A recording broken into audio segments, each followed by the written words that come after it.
And yehey, nandito na at nakikita ko na yung globo ng Mall of Asia.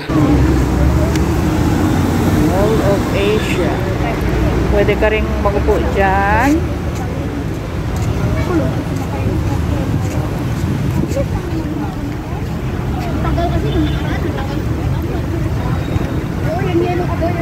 Kakapunin natin yung ano doon, oh.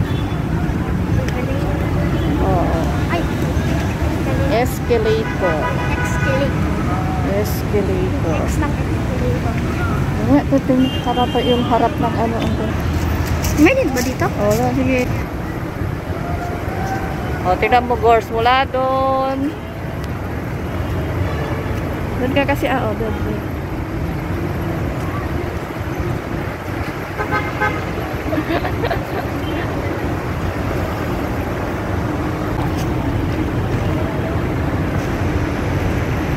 At ayan, kasama ko ay kumakain na naman, no? Hindi makatiis. Oh, kasama ko kumakain na naman. Tingnan nyo. Pakita mo yung baon mo. Oh. Nagbaon pa yan, guys.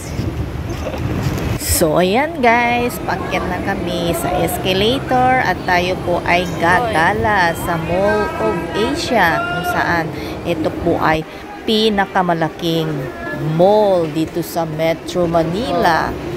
SM. Laki naman. Ito yung arena. Yung arena. Diba? Ito yung SM. O, tara na. Wala na. Oh! Tingnan mo kung may kakilala ka.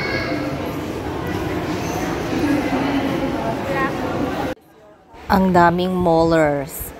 SM Mall of Asia. This is your happy place. So, ayan. Nag-selfie at picture din kami dyan ni Guryong. Sabi ko, tanggalin ang face mask.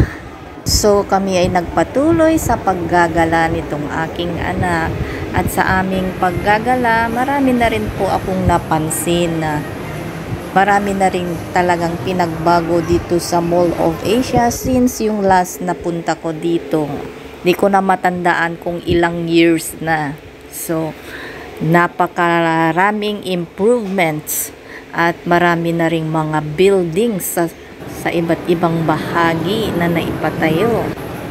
So, habang kami ay gumagala, nakaramdam ng pagkapagod at uhaw at gutom itong kasama ko.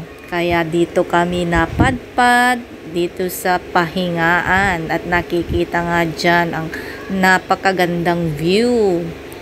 Sky dito sa SM Complex. Ayan. Magandahan ako dito sa view ng skyscraper daw ang tawag dyan. At syempre, may ipinakita rin ako sa kanya, kay Guryong, etong tinatawag nilang MOA-i, ang pinakamalaking Ferris wheel na nandito. Sa gabi, maganda yan dahil maraming ilaw dito sa Boulevard, sa Manila de Bay. Yung gusto ko sanang lumanghap ng sariwang hangin, kaso nga lang po may iba akong nalalanghap dito.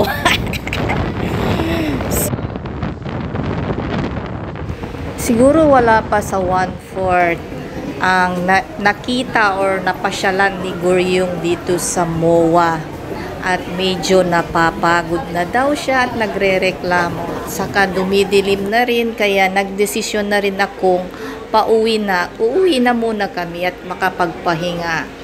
At hindi ko alam kung kailan ulit makakabalik sa MOA para maipakita naman ang ibang bahagi nito kay Guryong. Siguro after many years ulit.